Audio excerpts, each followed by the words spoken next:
Okay. Good evening everybody. Angels एक खूप जादुई, एक वेगळ्या स्तरावरती आपल्या सगळ्याला घेऊन जाणारा असा एक विषय. कधी कधी पटतो आपल्याला, कधी कधी फार उत्सुकता वाटते अशा गोष्टींची, पण प्रॅक्टिकली इतके बांधलोय ना आपण आयुष्याशी की प्रश्न पडतात, असं कधी होत असेल का कोणाच्या आयुष्यात? असं काही घडत असेल का?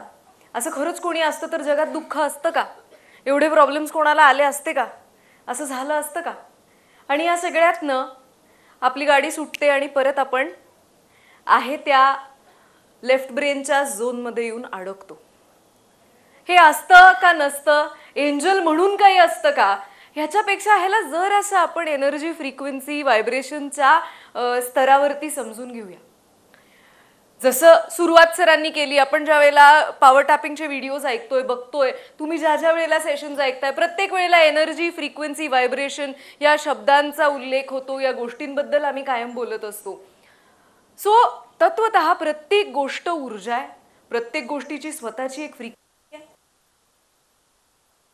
ह्या क्षणाला सगळ्या एनर्जीज आहेत आणि सगळ्याचं पोटेन्शियल आहे.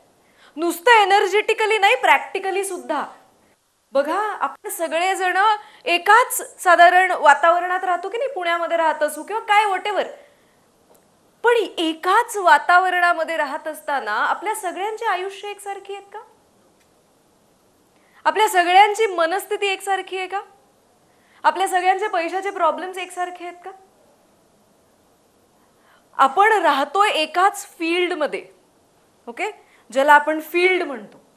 मग एकाच फील्डमध्ये राहत असताना पण आपल्या सगळ्यांची आयुष्य वेगवेगळी आहेत. काही जण अतिशय सुखमय आयुष्य जगतात सगळ्या स्तरावरती, आणि काही जण प्रत्येक गोष्टी करता झगडत असतात. या दोन्ही अवस्था एकाच फील्डमध्ये आहेत. सो एनर्जीच्या दृष्टीने एकाच फील्ड, ह्या सगळ्या फील्डमध्ये, एनर्जेटिक फील्डमध्ये at one given point of time सगळ्या एनर्जीज प्रेझेंट असतात. पॉझिटिव्ह सुद्धा, नेगेटिव्ह सुद्धा, न्यूट्रल सुद्धा. असं मध्ये करतोय तो. सो आपण आपल्या आयुष्यात काय रिफ्लेक्ट होतं? ज्या एनर्जीशी आपण ट्यून होतो. सो जर आपण कॉन्शियसली, सबकॉन्शियसली काही टेक्निक्स वापरून जर पॉझिटिव्ह गोष्टींशी ट्यून व्हायचं ठरवलं तर ऑटोमॅटिकली आयुष्यात काय वाढत जाणार आहे?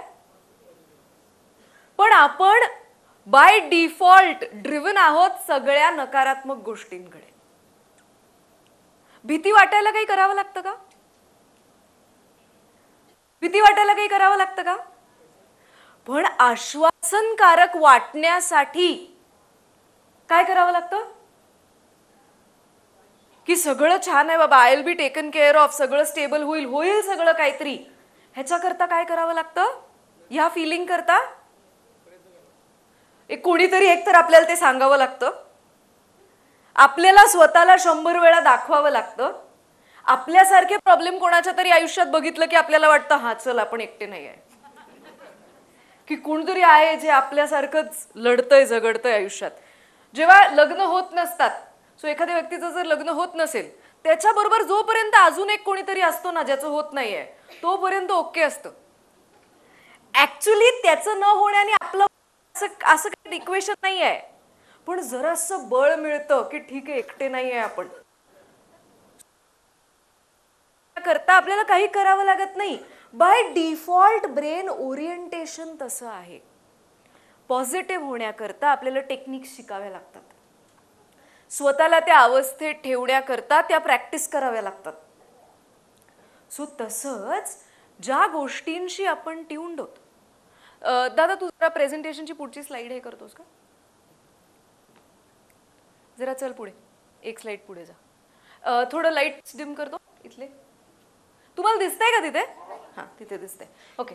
दिस is an energy calibration. Okay, emotional. त्याच्यामध्ये जर तुम्ही बघितलं, ही सेम स्लाइड मी पॉवर टॅपिंगच्या सेशनला पण दाखवली होती. ओके, ज्या वेळेला आपण हाय फ्रिक्वेन्सी असं म्हणतो, मी बंदच करते हा, दे हँड माईक बंद करा, मी काढत नाही आता, राहू दे, बंद कर, वेळ नाही आपल्याकडे तेवढा.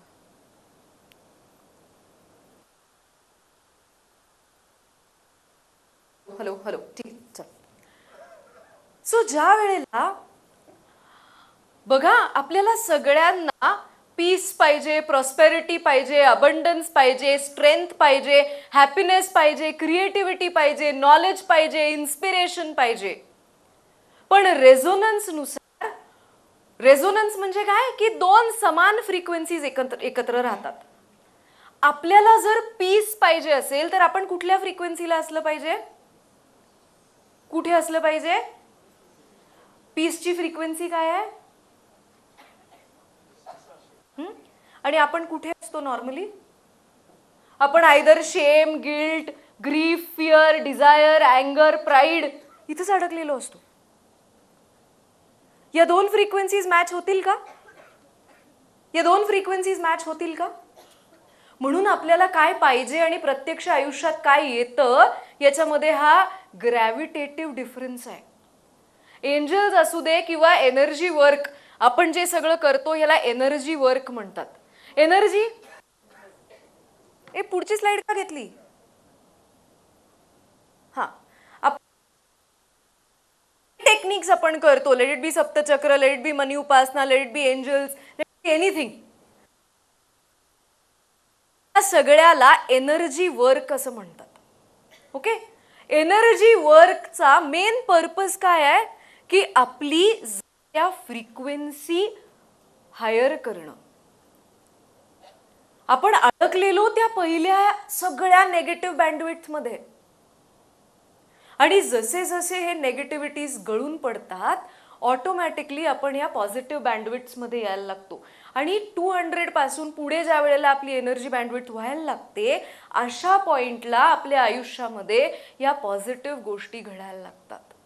सो एंजल्स किंवा आपण कुणाला पूजतो, आपण प्रार्थना करतो की नाही, सगळे कुठल्या ना कुठल्या धर्माची, कुठल्या ना कुठल्या पद्धतीची मेडिटेशन करतो, काहीतरी करतो.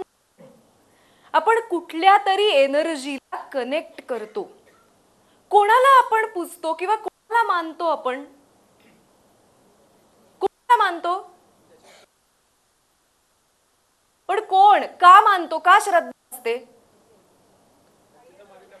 कारण आपल्या त्या व्यक्तीची, त्या एनर्जी फील्डची आपल्यापेक्षा पॉवर जास्त आहे. ते कुठेतरी या बँडविड्थ मध्ये असतात. आणि द हायेस्ट एनर्जी एमिटन्स जो आहे हा कोणाचा आहे? मनुष्य जीवनातली त्याला प्राप्त असलेली जगण्याची सगळ्या, आणि म्हणून अशा ज्या विभूती होऊन गेल्या किंवा आहेत यांच्या दर्शनाला जाण्याचं, यांच्या वस्तू जपण्याची पद्धत आहे आपल्याकडे. का? कारण त्यांची प्रत्येक वस्तू त्यांची एनर्जी कॅरी करते. आणि ज्या वेळेला ॲज पर क्वांटम फिजिक्स, ज्या वेळेला एक लो एनर्जी हायर एनर्जीच्या जवळ, हायर एनर्जी खेचची,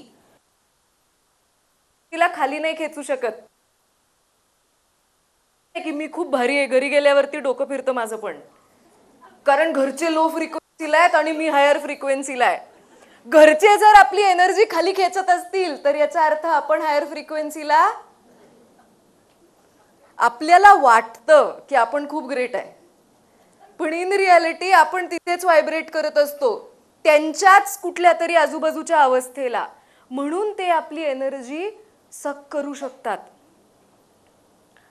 मुंबईमध्ये ज्या वेळेला हे एंजल्सचं सेशन चाललं होतं, किती लोकांनी येऊन सरांना हे सांगितलं की तुमच्या आजूबाजूला असे काहीतरी हेलो दिसतंय आम्हाला. कितीतरी लोक हे एक्सपिरियन्स करतात की नुसतं सरांनी त्यांना जर सांगितलं की हे होणार, ती गोष्ट होते. ह्यात सर किती ग्रेट हे महत्वाचं नाही आहे, ते ग्रेट आहेतच, पण सांगण्याचा पर्पज काय आहे? By living, if he lives at that energy field, ज्याचं व्हायब्रेशन एवढ्या हायर एनर्जी सेंटरवरती आहे, ऑटोमॅटिकली आजूबाजूचं वातावरण त्याच गोष्टीला रेझोनेट करतं. आणि म्हणून मगाशी ते जसं म्हणाले की प्रॉब्लेम यायच्या आधी सोल्युशन तयार आहे. सो ती गाडी बसली आणि तिथं एक असाच ट्रक आला जो मदत करू शकतो. एक टँकर आला असता तर. पण कल्पना करा, हे नियोजन घडून आणण्याकरता युनिव्हर्सला किती तयारी करावी लागली असेल. आपण कल्पना नाही करू शकत की हे सगळं, हे जे एनर्जी वेब आहे, हे कसं एकमेकांच्यात गुंतलेलं आहे. कुणाचं तरी काहीतरी घडतं, त्याचा फायदा तिसऱ्या कुणाच्या तरी आयुष्यात होतो. कुणाचं तरी काहीतरी घडतं, त्याचं रिफ्लेक्शन चौथ्याच कोणाच्या तरी आयुष्यात घडतं. हे सिक्वेन्स कसं ते एनर्जी फील्ड मॉनिटर करत असेल आणि कसं घडवून आणत असेल. हे जे सगळं युनिटी निर्माण करणारं फील्ड आहे ना, that is the God field. Spectrum मध्ये डिवाइडेड आहे. आता कल्पना करा, जसं मी म्हटलं की सगळं आहे, ॲट वन गिव्हन टाइम सगळ्या एनर्जीज एक्झिस्ट करतात. तुम्ही रोज न्यूज वाचून कुठे ट्यून करता स्वतःला? कुठे ट्यून करता? काय वाढणार आयुष्यात? तुम्ही सारखी कटकट करून कुठे ट्यून करता स्वतःला? कुठेही करा, त्या वरच्या 5 मध्ये येणार काय आयुष्यात? मॅजिक घडेल. कारण मॅजिक इथे खाली आहे. जेवढे आपण लाइटर होऊ. आज तुम्हाला एक गंमत देणार आहे आम्ही. That card is a switch. एक स्विच आहे तो, that will help you to shift, to jump from that to the higher level. तुम्ही त्याला जेवढं जिवंत ठेवाल तेवढं ते तुमच्या आयुष्यात जिवंत राहणार आहे. Okay, so should we distribute the cards? करता डिस्ट्रीब्यूट?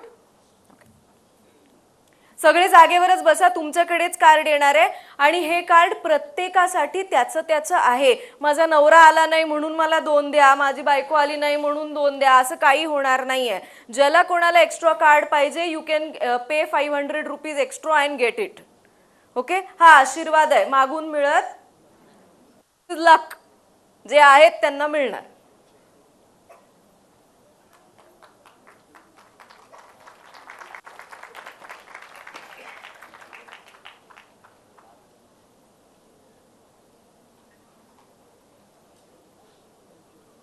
हे कार्ड्स येतील तुमच्यापर्यंत.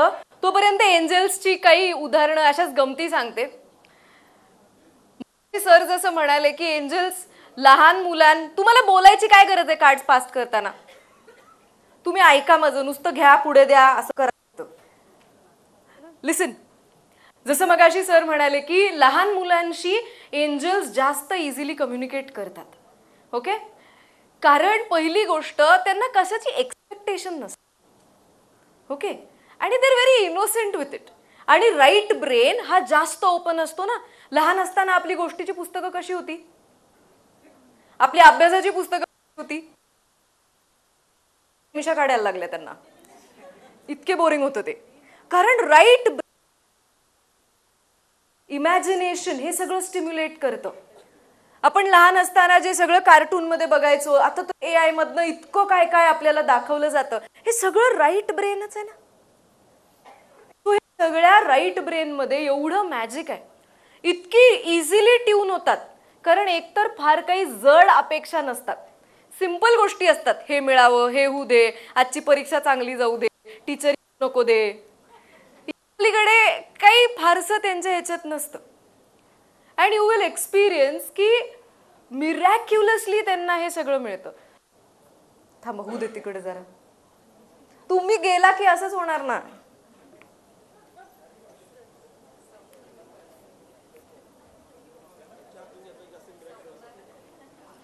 तेच सांगते, मागून मिळत नाही. आशीर्वाद मागून मिळत नाही.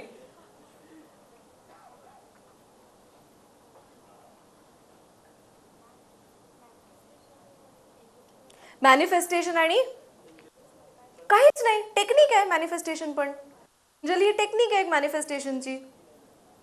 मॅनिफेस्ट म्हणजे काय? कुठलीही गोष्ट निर्माण होणं is manifestation, right? So you use angel, you use prayer, you use tapping, you use anything. So there are 100 techniques for manifestation. So angel ही पण मॅनिफेस्टेशनची टेक्निक आहे. Are we done? मिळालं नाही? मिळेल मिळेल.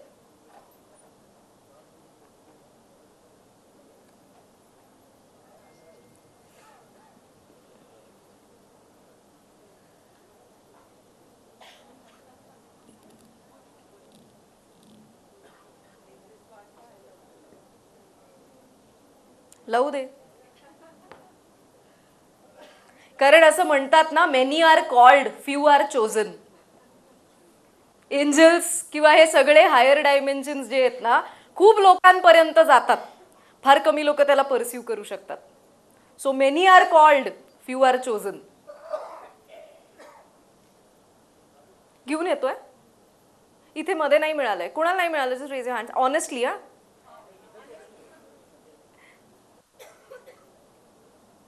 ओके. सो या सगळ्या एनर्जी बँडविड्थ्समध्ये एंजल ही पण एक सगळ्यातली एनर्जीच आहे. आता एनर्जी दिसत नाही ना, एनर्जी कळत नाही, म्हणून या एनर्जीला काहीतरी फॉर्म पाहिजे. याला फॉर्म मिळावा म्हणून याला 8 वेगवेगळ्या स्पेक्ट्रममध्ये डिवाइड केले. पहिला स्पेक्ट्रम म्हणजे गार्डियन एंजल. गार्डियन एंजलचा अर्थ काय? एक असा एंजल जो आपल्याशी पर्सनली कनेक्टेड असतो, म्हणजे it is your personal angel. आज तुम्हाला जे कार्ड दिलंय ना, या कार्डनी त्या गार्डियन एंजलच्या इन्व्होकेशनची प्रोसेस सुरू होणार. इन्व्होकेशन म्हणजे ती एनर्जी कनेक्ट करणं. आता बघा, तुमच्या घरामध्ये सगळ्या गोष्टींकरता स्विचेस असतील, ओके, पण ते प्रॅक्टिकली ऑपरेट कधी होतील किंवा त्याचा उपयोग तुम्हाला कधी होईल? जेव्हा तुम्ही तो स्विच दाबाल ना. तसंच हे सगळे फ्रिक्वेन्सी बँडविड्थ्स इथेच या फील्डमध्ये आहेत. ते आपल्या आयुष्यात का नाही आहेत? कारण आपलं आणि त्यांचं कनेक्शन जोडलेलं नाही आहे. इन्व्होकेशन इज अ प्रोसेस ज्याच्यामध्ये आपण या एनर्जी बँडविड्थ्सला कनेक्ट करतो. ओके, हे सगळं ह्याचा रिसर्च जो आहे हा सगळा वेस्टर्न सगळ्या ह्याच्यामध्ये झाल्यामुळे ह्याला इंग्लिश नावं आहेत, याला इंग्लिश कोनोटेशन्स आहेत. आपण काय धर्म वगैरे बदलत नाहीये. एक फ्रिक्वेन्सी आहे, त्याची मदत घेतोय आपण फक्त. आपल्याकडेही या सगळ्या गोष्टींच्या फ्रिक्वेन्सीज आहेत, त्याची नावं आहेत. ते यावर्षी आपण इंट्रोड्यूस पण करणार आहे की आपल्या कल्चरनुसार त्या एंजल्सची नावं काय आहेत आणि त्यांच्याशी आपण कसं कनेक्ट करायचं. सो प्रत्येक गोष्टीची एक एंजल आहे. जशी बुद्धीची एंजल आहे, सिक्युरिटीची एंजल आहे, आरोग्याची एंजल आहे, हेल्थ म्हणजे हेल्थ, प्रॉस्पेरिटी, विजडम, पीसची एंजल आहे, रिलेशनशिप्स हीलिंगची एंजल आहे, लवची एंजल आहे. हे सगळे वेगवेगळे फ्रिक्वेन्सी बँडविड्थ्स आहेत ज्याला त्या स्पेक्ट्रममध्ये आपण डिवाइड केलं गेलंय. आणि या सगळ्याला जोडणारा एक स्विच आहे which is your guardian angel. Guardian angel आपण आता ज्या वेळेला ॲक्च्युली वर्कशॉप सुरू करू 24 तारखेला, त्या दिवशी first what we will do is invoking the guardian angel. Guardian angel कोण असू शकतं? गार्डियन एंजल आपले सद्गुरू असू शकतात, तुम्ही मानत असलेली एखादी एनर्जी असू शकते, तुम्ही पूजत असलेली एखादी एनर्जी असू शकते, गणपती असू शकतो, सूर्य असू शकतो. हे तुम्ही चूज नाही करायचंय.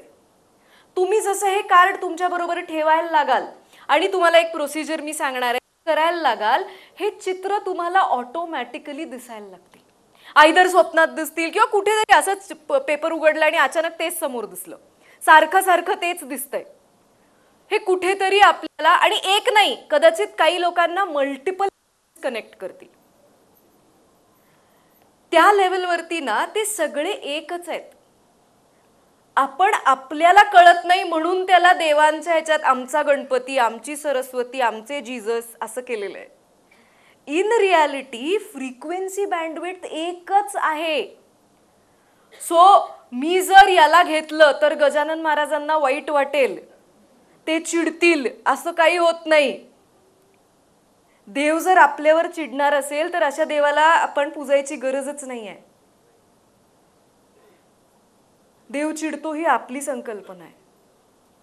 If god displays human characteristics, why we need God?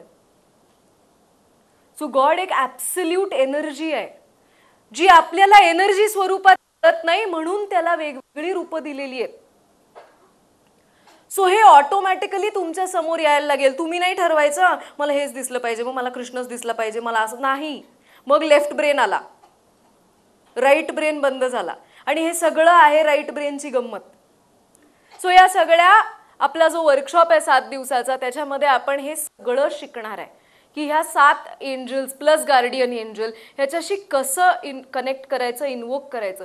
वर्कशॉपमध्ये practically आम्ही हे इन्वोकेशन तुमच्याकडनं करवून घेतो. ब्रेनच्या एका अल्फा स्टेटमध्ये नेऊन तुम्हाला काही मेडिटेटिव्ह प्रोसिजर्स थ्रू आपण हे इन्वोकेशन करतो. हे 7च दिवस इन्वोकेशन करायचं. त्याच्यानंतर directly you can start, there is a method to pray, to talk. You can directly start using and connecting to angels. किती इझिली ते मदत करतात ह्याची एक 2-3 उदाहरणं सांगते फक्त. माझी मुलगी लहानपणापासून हे ऐकतच लहानाची मोठी झाली आहे. सो मगाशी सरांनी जसं गाडीचं सांगितलं, तो माझ्या गाडीची खूप मोठी ट्रॅजेडी झाली. ती मुंबईच्या पुरामध्ये पाण्यात गेली आणि त्याचं बरंच काय काय काय काय व्हायला लागलं त्या गाडीला, आणि at urgent we had to buy another car.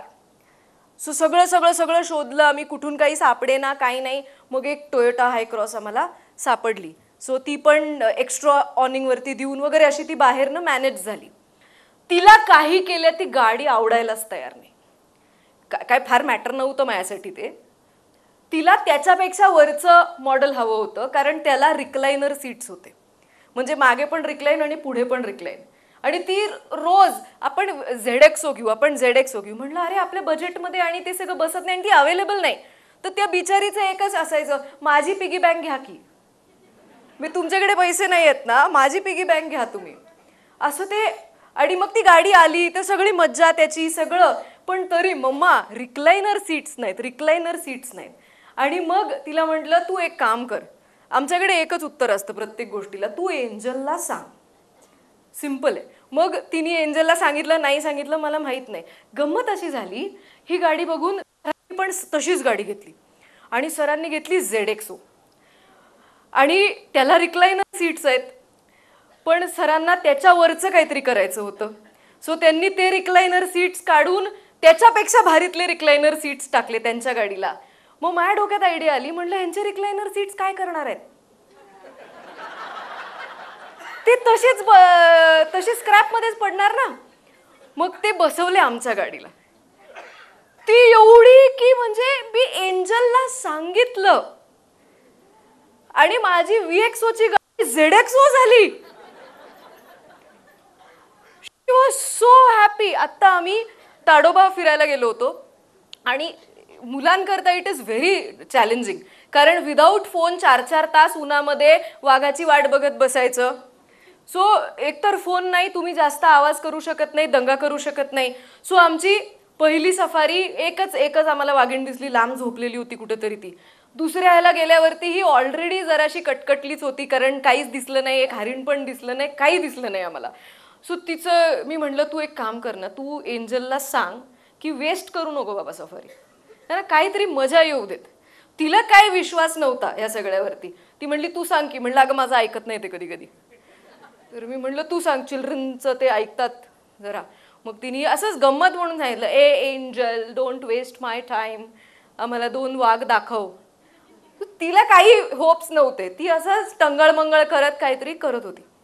आणि मी इन 5 मिनिट्स अशा सगळ्या गाड्या डिप्रेस होऊन चालल्या होत्या गेटकडे, की आता कोणालाच काहीच स्पॉटिंग झालं नव्हतं. एक वाघीण तिच्या 2 पोरांना घेऊन पुढची गाडी अशी गेली, आणि ती 15 मिनिटं, लिटरली 15 मिनिटं आमच्या गाडीच्या आजूबाजूला ती पिल्लं फिरत होती. वाघाची पिल्लं खेळताना बघणं इट वॉज क्रेझी होता ते आमच्यासाठी. आणि मग तिसऱ्या दिवशी परत आम्ही सफारीला गेल्यावरती हिला एकदम हे की आता तर एंजल असं ऐकतं. सो हिने सुरुवातीपासून सांगायला सुरुवात केली, एंजल आता 4 वाघ दाखव. ते आता बिकॉज, आणि त्या सफारीमध्ये काहीही दिसलं नाही. वी जस्ट सॉ वन बिग आऊल. तो आऊल पण हे आम्हाला कळलं कारण तो असा वळला म्हणून, नाहीतर ते दगडच वाटत होता. मग शिजलं की एंजल का ऐकत नाही, असं का घडलं असेल हो? असं का घडलं असेल? कारण तो इनोसेन्स संपला. त्या एक्सपेक्टेशनचं एवढं बर्डन आलं त्याच्यावरती. बघा, आपण मॅजिक म्हणतो. मॅजिक म्हणजे काय? मॅजिक म्हणजे, येस, मॅजिक म्हणजे तुम्ही असं जर म्हणालात की मी एका मॅजिक करता टॅपिंग करत होते, इज इट मॅजिक? मला ही व्यक्ती आयुष्यात पाहिजे होती आणि ती मॅजिकली यावी म्हणून मी टॅपिंग करत होते, is it magic? It is logic. Magic म्हणजे ध्यानी मनी नसताना काहीतरी आपल्याकरता पॉझिटिव्ह मॅजिक. तुम्ही लॉजिक सिस्टीम मध्ये ठेवून ज्या वेळेला असं होऊ दे, असं होऊ दे, असं होऊ दे, असं होऊ दे, इट नेव्हर आन्सर्स. कारण ती जी एनर्जी आहे ना, ह्या पूर्ण विश्वाच्या, आपण सगळ्या गॅलेक्सी जर चित्र काढलं तर आपलं अस्तित्व केवढं आहे? एवढंच कुठंतरी. We are just a point. We are a point in the universe. आणि या अख्ख्या युनिव्हर्सला बांधून ठेवणारी जी शक्ती आहे त्याला आपण नाही म्हणू असं का नाही झालं, असं का नाही झालं, तसं का नाही झालं. मग अशी सरांनी, आम्ही आत बसलो होतो त्या सरांनी एक वाक्य सांगितलं, you don't get what you want, you get what you need. कारण त्या एनर्जीला माहिती आहे की तुला सगळ्यात जास्त या पॉइंटला तुझं आयुष्य हार्मोनियसली सुरू ठेवण्यासाठी कशाची गरज आहे, जे एवढ्याशा आपल्या माइंडला नाही कळू शकत. सो ज्या वेळेला एंजल्स वरती एक्सपेक्टेशनचं ओझं असतं ना, कारण या सगळ्या फ्रिक्वेन्सीज लाइटर आहेत. तुम्ही त्याला जेवढं जड बनवाल तेवढं त्यांचे अनुभव दुर्मिळ व्हायला लागतात. जेवढं प्रांजळपणे आपण कनेक्ट होऊ.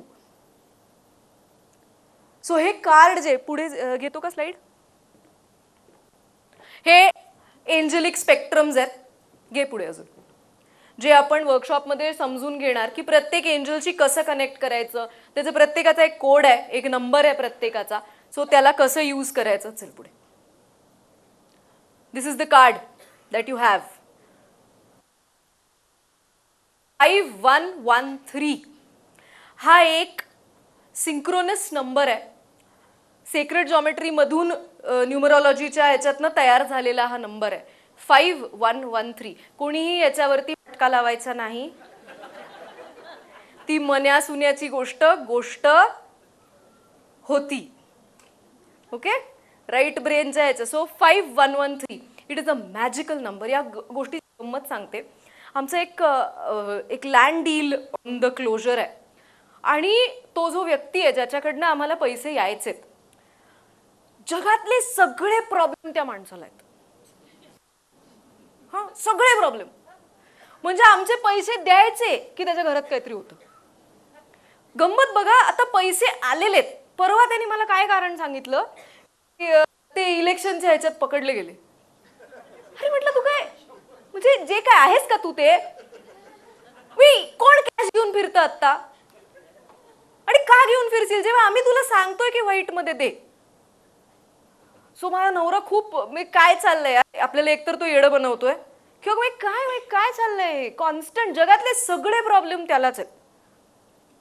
सो मी त्याला म्हटलं तू एक काम कर, will do one experiment. Okay, त्याला मी 5113चं कार्ड दिलं. त्याला म्हटलं हे कार्ड एका तुझ्या वहीवर ठेव आणि त्याच्या आतमध्ये फक्त हे लिही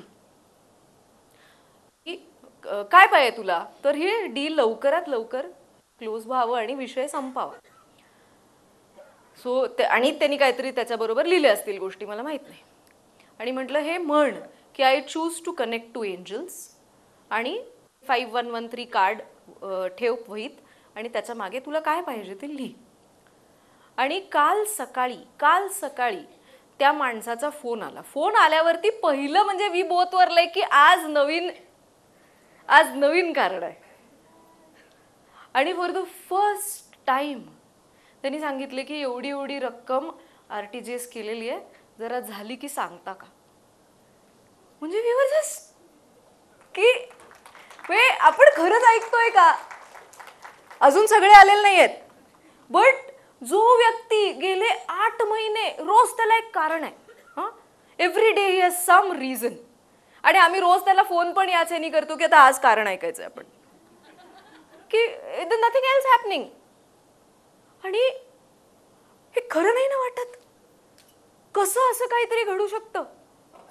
आणि एक गंमत सांगते, म्हणजे खूप वर्षांपूर्वी त्याचा एक फोन हरवला.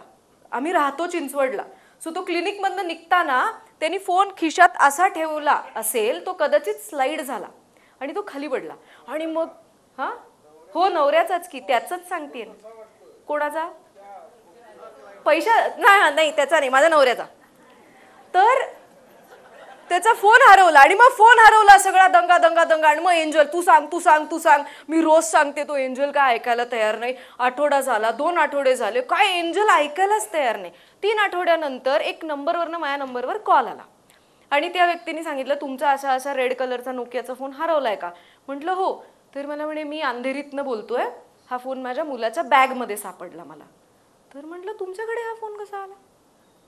तर ही सेड तो त्याच्या मामाकडे आला होता चिंचवडला आणि त्याला रस्त्यावरती हा फोन सापडला आणि गेम खेळायला म्हणून त्याने एवढे दिवस चालू केला नाही. त्यांनी तो काल माझा चार्जर घेऊन चालू केला, तेव्हा मला त्याच्यामध्ये हे नंबर सापडले.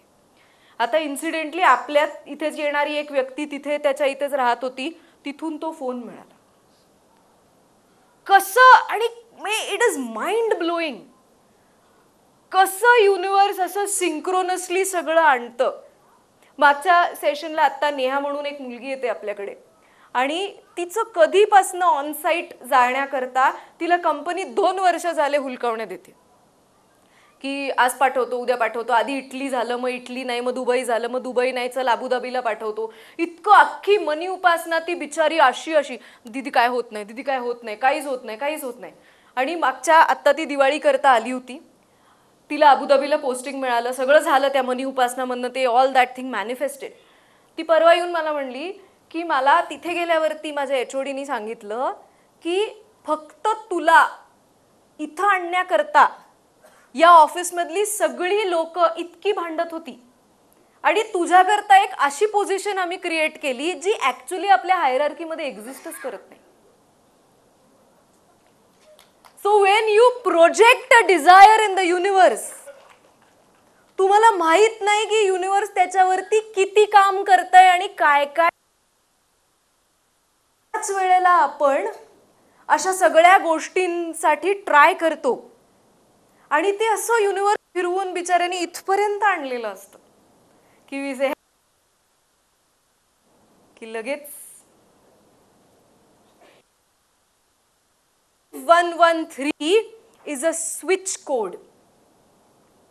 काय करायचंय तुम्ही हे कार्ड, एकतर सगळ्यात महत्वाचं हे कार्ड गोल्डन रेशिओला प्रिंट केलं गेलंय. गोल्डन रेशिओ काय आहे, युनिव्हर्समध्ये कुठलीही गोष्ट ज्या वेळेला मॅनिफेस्ट होते हार्मनीमध्ये, कुठलीही व्यक्ती ज्या वेळेला सुंदर दिसते त्यावेळेला तिच्या बॉडीचं किंवा सगळ्याचं प्रपोर्शन हे गोल्डन रेशिओला असतं. ज्या वेळेला ब्युटिफिकेशन करतात ना, दात करतात, स्माइल डिझाईन करतात, नाक कसं असलं पाहिजे करतात, आयब्रोज किती मोठे असले पाहिजेत करतात, हे सगळं शास्त्र आधारित आहे गोल्डन रेशिओवरती. ते दात त्या गोल्डन रेशिओला अलाइन केले की ती स्माइल सुंदर दिसते. Madhuri Dixit, it is a designed smile, it's not an original, it's a designed smile.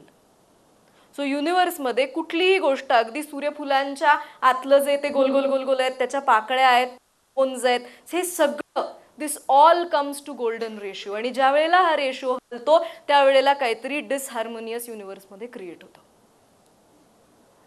So हे कार्ड गोल्डन रेशिओला बनलेलं आहे. गोल्डन रेशिओमध्ये कुठलीही गोष्ट हार्मनीमध्ये मॅनिफेस्ट करण्याची पोटेन्शियल आहे. म्हणून हे कार्ड महत्वाचं आहे. सो पहिली गोष्ट, दिस इज युअर पर्सनल कार्ड. हे कार्ड कोणाला द्यायचं नाही. आज मी वापरलं, उद्या त्यांनी वापरलं, परवा त्यांनी वापरलं असं नाही चालणार, कारण ते एनर्जी इम्प्रिंट कॅरी करतो. अगदीच कोणीतरी बघायला घेतलं तर ते लगेच त्याच्याकडनं काढून गोमूत्र वगैरे शिंपडायची गरज नाही त्याच्यावरती. Ideally don't play with the card. ते अशा ठिकाणी ठेवा की जिथे तुम्ही त्याला रोज बघाल. Carry it in your wallets. कशासाठी? वॉलेटमध्ये कशाला? तो त्या वॉलेटची पण अवस्था जरा तशी ठेवा की तुम्ही एक गोल्डन रेशिओचं कार्ड त्यात ठेवताय. हां, मी ब्रँड्स बद्दल बोलत नाहीये, पण ते वॉलेट बघून जरा तुम्हाला तरी बरं वाटू दे की हे आपलं आहे. नाहीतर सोनच करायचं वाटतं ना ते बघून की हे एशी आपलं नाही आणि हळूचकन मग घ्यायचं आपलं. So golden ratio has the capacity to manifest anything at harmony. So रोज सकाळी उठल्यावरती ते हातात घ्या. आता लहान मुलासाठी प्रश्न विचारू नका की पहिलं तेच करायचं का, वॉशरूमला जाऊन आल्यानंतर चालतंय का, दात घासून चालतंय. कधीही, ओके, कधीही. एनर्जीच्या दृष्टीने पवित्र अपवित्र असं काही नसतं. आंघोळीला 24. सो तुम्ही ते गोल्डन रेशिओचं कार्ड हातात घ्यायचं, एंजलचं. 5113 रिपीट करायचं. 5113. I choose to connect to angels. I choose to connect to angels. आता हे तुम्ही मराठीत पण म्हणू शकता, भाषेचा काही प्रॉब्लेम नाही आहे. ओके, की इंग्लिशच का? माझी इच्छा आहे की एंजल्सशी मला कनेक्ट करायचं. एंजल्सला एंजल्स सोपं आहे. सॉरी म्हणणं किती सोपं आहे. आणि मला क्षमा करा, जीभ तरी वळते का? जडत्व आलं ना त्याला लगेच. तसं एंजल इज सो इझी. अरे देवदूता, it's so weird. So angel is angel. Language is communication, that's all. त्याच्यामध्ये काही कास्ट हे काही नाही आहे, हे सगळं लावलेल्या गोष्टी आहेत. It's communication. So I choose to connect to angels असं एक 5 ते 6 वेळा रिपीट करायचं. ओके, आणि जेव्हा जेव्हा जमेल ते कार्ड फक्त बघा. दिवसभरामध्ये जेव्हा जमेल, हातावर पाहिजे तर 5113 लिहा. अगदी गजनीसारखं पूर्ण गिरवायची गरज नाही, पण it's just a reminder. 5113 will connect you to. It's a switch. Switch आहे. बाहेरचं सगळं जग आपल्याला कशाशी कनेक्ट करतंय? बरोबर त्याच्या ऑपोजिट फ्रिक्वेन्सीशी. This is a switch, immediate switch. पुढे जा ना. ज्या वेळ तुम्हाला कळणार कसं की एंजल्स तुमच्याशी कनेक्ट झालेत. सो गार्डियन एंजल हे एक म्हणजे जस्ट काय म्हणूया त्याला, एक इमेज आहे आपल्याला कळण्याकरता. That's all. पुढे. ओके, सो एंजल्स आपल्याशी कनेक्ट झालेत हे कसं कळतं आपल्याला? तर पहिली गोष्ट तर तुम्हाला फेदर्स दिसायला लागतील किंवा मिळायला लागतील. आता लेफ्ट ब्रेन काय सांगेल? एवढे कबूतर आहेत. पण मग याच्या आधी का नाही दिसले? अशा अनपेक्षित ठिकाणी तुम्हाला फेदर्स सापडतील की जिथे पक्षी आत येण्याचं काही चान्सच नाही आहे. बरं, हे गोळा करण्याची गरज नाही. पिशव्या भरून भरून लोक फेदर गोळा करतात. ते गोळा वगैरे काही करायचं नाही आहे आपल्याला. अगदीच कधीतरी काहीतरी जगावेगळं, एकदम हिरवं, निळं, लाल असा एखादा फेदर जर मिळाला तर तो ठेवला लकी फेदर म्हणून, ठीक आहे. काळा फेदर म्हणजे डेव्हिल असं नाही. काळा फेदर डेव्हिल नाही. Black is not bad. Black is absence of all colour. म्हणून बाकीचे कलर दिसतात. ते अब्झॉर्ब करतं सगळं. अल्टिमेटली युनिव्हर्समध्ये ब्लॅकच आहे इन रियालिटी. त्याचं फक्त रिफ्लेक्शन आहे बाकीच्या कलर्सचं. So black is not bad. Feathers दिसायला लागतील. फेदर्स का? एंजल आणि फेदरचं काय रिलेशन आहे? ऍक्च्युली कुठलं उडणारे वगैरे असेच आहेत असं नाही.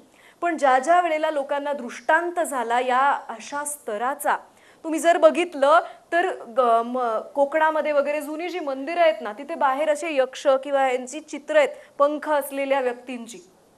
सो हे फक्त वेस्टर्न आहे असं नाही. वेस्टमध्ये हे डेव्हलप झालं फक्त. People practised it. So Y feathers? कारण ज्या कोणाला ह्याचा दृष्टांत झाला ना या स्तराचा, इतकी डायनमिक एनर्जी जी स्टॅग्नंट नाही, ती कॉन्स्टंटली व्हायब्रेट करते. सो त्या व्हायब्रेशन फेदर्स, आणि फेदरपेक्षा हलकं काय असू शकतं? ज्यांना वजन कमी करायची आहेत, we to be feather weight. So हे वजनाने हलके तरल आहे म्हणून फेदर्स त्याचं सिम्बॉल आहे. फेदर्स दिसले म्हणजे you are connected to angels. Pennies, छोटे छोटे पैसे सापडतील कुठे, अनपेक्षित ठिकाणी, ते शोधत नाही आता सापडतील म्हणून कुठे, पण एंजल्स जेव्हा कनेक्ट होतात त्यावेळेला ह्या गोष्टी घडतात. अचानकपणे मित्र भेटायला लागतील, अचानकपणे हेल्प मिळायला लागेल, त्रास देणारी माणसं सडनली चांगली वागायला लागतील. सो लेफ्ट ब्रेन लगेच मध्ये आणायचं नाही, याला काय पाहिजे आता. तो कदाचित खरंच जेन्युअनली चांगला वागत असेल ना, तुमची फ्रिक्वेन्सी बदलली असेल, सो त्याला वाटलं असेल की आज जरा नको शिव द्यायला तुम्हाला, असं होऊ शकतं, because you must have elevated. So whenever these signs start happening, synchronous numbers, मला मगाशी पण कोणीतरी विचारलं की कॉन्स्टंट सिंक्रोनस नंबर्स दिसतात डिजिटल क्लॉकवरती, 10 10 11 11 12 12 1 2 3 4 3 3 4 4 असं दिसायला लागेल की यू आर इन ट्यून. लगेच याचा अर्थ नाही काढायचा आहे मला, म्हणजे हे काय, ह्याला काय मी केलं पाहिजे, आता ह्याचं काय उत्तर. एनिथिंग, सगळं पैशात नाही वसूल करू शकत आपण, की आता काय ह्याचं काहीतरी वसूल व्हायला पाहिजे ना आपल्याला. सो काय मी काय करू त्याचं, काही नाही, जस्ट से थँक्यू की ठीक आहे, yes you are there, you are in there. So 5113 रोज करायचं. तुम्ही एंजल्सशी कनेक्ट झालाय, हे सगळे सायन्स जर घडायला लागले तर याचा अर्थ एंजल्स आर अराउंड यू. कोणीतरी बरोबर असल्यासारखं वाटेल, कोणीतरी प्रोटेक्ट करतंय असं वाटेल, घाबरायची. सो एन्जॉय दिस मध्ये. तुम्हाला जे काही जाणवेल हे पुढे जर घेऊन जायचं असेल तुम्हाला, तर 24 तारखेपासून आपण इन्वोकिंग एंजल्सचा 7 दिवसाचा वर्कशॉप घेतोय, विच इज ऑनलाईन. आपलं ॲप आहे क्वांटम अवेकनिंग नावाचं, जे नवीन आहे. तुम्हाला एक फॉर्म दिला असेल आत येताना, तो फॉर्म भरून तुमचा व्हॉट्सॲप नंबर त्याच्यामध्ये भरा आणि बाहेर सबमिट करा. सो तुम्हाला व्हॉट्सॲप ग्रुप्सला ॲड केलं जाईल. त्या ग्रुप्समध्ये तुम्हाला अपकमिंग सगळ्या कार्यक्रमांची माहिती मिळते. त्याच्याबरोबर ॲप डाउनलोडचं पण इन्फॉर्मेशन त्याच्यावरतीच येईल. हा कार्यक्रम, हे पहिलं लेक्चर 15 वर्षांनी पहिल्यांदा असं करतोय की एंजलचं फर्स्ट सेशन आपण फ्री ठेवलेलं आहे सगळ्यांसाठी, because this is the 15th year that we are celebrating invoking angels. Yes, thank you. So बाकी होणार आहेत. आपला वर्कशॉप सुरू होतो 24 तारखेपासून. सकाळी रविवार असल्यामुळे पहिलं त्याचं जे ॲक्च्युअल सेकंड सेशन आहे ते मोठं आहे, 2 तासाचं सेशन आहे. So it will happen at 10 AM to 1 PM. त्याच्यानंतर 3, 4, 5, 6 आणि 7 तारखेला रोज रात्री 9 ते 10 आपल्या ॲपवरनंच झूमची लिंक इस्टॅब्लिश होते आणि तिथूनच तुम्ही जॉईन करू शकता. पेमेंट्स पण सगळे ॲपवरतीच आहेत, तिथेच तुम्हाला पे करायचं आहे. सो हे सगळे ऑनलाईन आहेत. तुम्ही या वेळेला जर अवेलेबल नसाल तर तुमच्या जो ॲपवरती तुमचा अकाउंट आहे त्या अकाउंटला त्याचं रेकॉर्डिंग 1 तासाभरात प्रोसेस होऊन तिथे येतं. तुम्ही तुमच्या टाईमनी हे कधीही ऐकू शकता. या कोर्सचा ॲक्सेस तुम्हाला पुढचे 6 महिने असणार आहे. सो तुम्हाला जर कधी वाटलं की परत आपली लिंक तुटली आहे किंवा आपल्याकडे नाही व्यवस्थित झालं, you can go through all of that again for the next 6 months. पुढे कोर्सची फी आहे 10,000 रुपये, पण 20 तारखेपर्यंत जे बुक करतील त्यांना हा वर्कशॉप पहिल्यांदा एवढ्या कमी प्राइसला, because it is the 15th year project ticket which is 6,5999. हे सगळे डिटेल्स तुम्हाला ॲपवरतीच मिळतील, तिथेच पेमेंट करायचं आहे. आणि हे ॲप ऑटो असल्यामुळे 20 तारखेनंतर 21 तारखेला याची फी ऑटोमॅटिकली 10,000 रुपये होणार आहे. तुम्ही जर आम्हाला कोणालाही फोन करून सांगितलं 26 लाख किंवा कार्यक्रमाच्या आदल्या दिवशी की आम्हाला करायचं आहे आणि आता डिस्काउंट रेट ते होत नाही, यावेळेला सप्तचक्रला पण 2-3 जणांना हा प्रॉब्लेम झाला, कारण आता everything is on the app, we manually cannot do anything. So ज्यांना बुकिंग करायचं आहे 20 तारखेपर्यंत enrol yourself on the app. You will have an access for the next 6 months. जे रिपीटर्स आहेत, ज्यांनी एंजल ह्याच्या आधी आमच्याकडे केलेलं आहे, तुमच्याकरता यावेळेला स्पेशल डिस्काउंट्स आहेत. त्याचे सगळे लिंक्स तुम्ही ज्या व्हॉट्सॲप ग्रुपवर आहात तिथे मिळतील आणि हे तुमच्याकरता आहेत. आमच्याकडे बॅकएंडला सगळा डेटा असतो. सो तुम्ही कोणाला शेअर केला आणि त्याचं नाव जर लिस्टला नसेल तर आम्ही त्याला बाहेर काढू शकतो मागलं. ओके, सो दिस इयर आपण एका वेगळ्या पद्धतीत इन्व्होकेशन शिकणार आहे. एंजलची गायत्री जी आहे, आपल्या स्क्रिप्चर्समध्ये या सगळ्या गोष्टींसाठी ज्या गोष्टी सांगितल्या गेल्या आहेत त्याच्याकरता त्या घेऊन आपण हे सगळं इन्व्होकेशन शिकणार आहे. आणि जसं जसं आपण ही अवस्था आपल्यामध्ये जिवंत ठेवू ह्याचे अनुभव आपल्या आयुष्यात यायला लागतात. द पॉइंट इज नॉट एंजलचे एक्सपिरियन्सेस, आपण एंजलिक होणं, आपली फ्रिक्वेन्सी वाढली पाहिजे.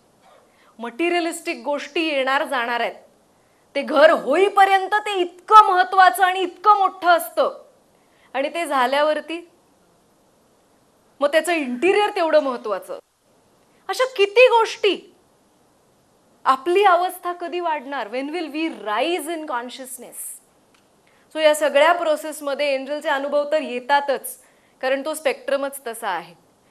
मेन मुद्दा आहे आपली जगण्याची फ्रिक्वेन्सी वाढणं.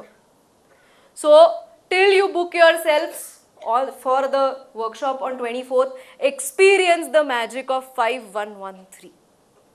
ओके, कुणालाही सांगू नका हे आत्ता, आधी यू एक्सपिरियन्स इट. हे सेशन उद्या यूट्यूबवरती येणारच आहे. सो कोणी जर आज आलं नसेल तर तुम्ही त्याला हे यूट्यूबवरती बघायला सांगू शकता. तुम्ही देखील हे परत बघू शकता, पण फक्त त्यांना फिजिकल फॉर्ममध्ये कार्ड मिळणार नाही.